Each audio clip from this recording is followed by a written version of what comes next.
Oke, halo teman-teman semua, balik lagi bareng gue Nandika di Kinci Review. Kali ini gue akan nge-review film horor yang baru saja tayang di bioskop, franchise Insidious berjudul Insidious The Red Door.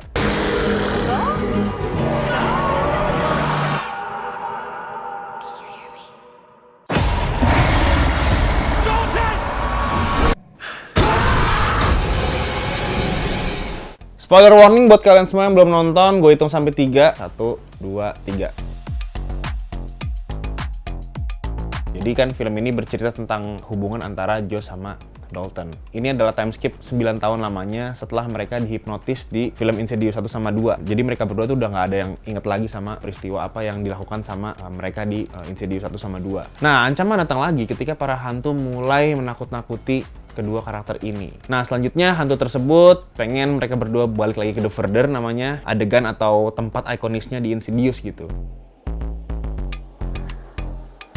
Opening first act-nya itu udah bagus banget. Gue suka banget adegan dimana si Josh Lambert ini yang diperankan sama si Patrick Wilson ada di sebuah mobil, long take, di belakangnya tuh ngeblur. Tiba-tiba di belakangnya muncul sosok hantu yang lama-lama semakin mendekat ke arah mobilnya si Josh. Itu bagus banget. Gue suka banget chemistry antara Josh dan juga Dalton. Chemistry antara Josh sama Dalton ini ngebuat penonton tuh bisa merasa simpati sama story secara utuh. Gue tuh pengen apresiasi sebesar-besarnya untuk Patrick Wilson karena keberanianmu menyutradarai film debutmu di Insidious 5 ini. Wah. Kalau dari acting nggak usah ditanya lah ya, Patrick Wilson ini udah aktor horor nomor 1 lah. Tapi keberaniannya untuk mendirect sebuah film, apalagi franchise sebesar Insidious ini, gue bisa bilang mental dia kuat banget sih.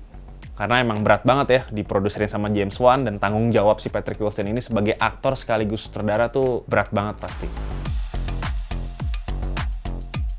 Kalau boleh jujur, gue rada kecewa terhadap film Insidious 5 ini karena terlalu lama bernostalgia dan terlalu asik sama nostalgia Insidious 1 sama 2. Setengah film kalian bakal diajak buat nostalgia lagi ke apa yang terjadi di Insidious 1 sama 2. Setannya pun sama, treatment untuk menakut-nakuti penontonnya juga sama, jadi nggak ada yang spesial. Dari segi storytelling, film ini belum sukses untuk membuat penonton tuh bisa excited sama story yang menurut gue fresh. Jadi bisa dibilang film ini sama sekali nggak fresh dalam segi story. Banyaknya flashback ini membuat yang tadinya rada dragging di awal, di akhir malah justru keteteran. Gue merasa endingnya anti klimaks, terlalu terburu-buru, semuanya dicepet-cepetin. Nextnya gue juga nggak menemukan adegan ikonis di film ini. Kalau gue bisa bilang yang paling berasa di gue itu adegan dimana si Dalton ini ada di sebuah kamar, dia dihantui sama sesosok laki-laki yang mukanya berlumuran muntah dan akhirnya muka si Dalton itu dimuntahin sama hantu itu. Tapi sisanya nothing special. Gue juga agak kurang srek sama dialog yang nggak natural, karena dialog di film Insidious ini tuh lebih banyak kata-kata baku, dan sebenarnya remaja seperti Dalton dan teman sekamarnya tuh nggak harus pakai kata-kata baku buat ngobrol gitu. Bisa pakai kata-kata slang atau eksplorasi katanya lebih banyak lagi lah. Tapi dialognya di sini klise banget, jadi masih bisa ketebak lah, nggak ada plot twist dan nggak ada tense and release-nya di film ini. Jadi itu dia review dari gue tentang Insidious. Gue akan kasih film ini 5/5K rating, bohong. 2/5K rating untuk film Insidious The Red Door. Oke, buat kalian yang udah nonton, review dari kalian seperti apa? Gue pengen baca di kolom komentar.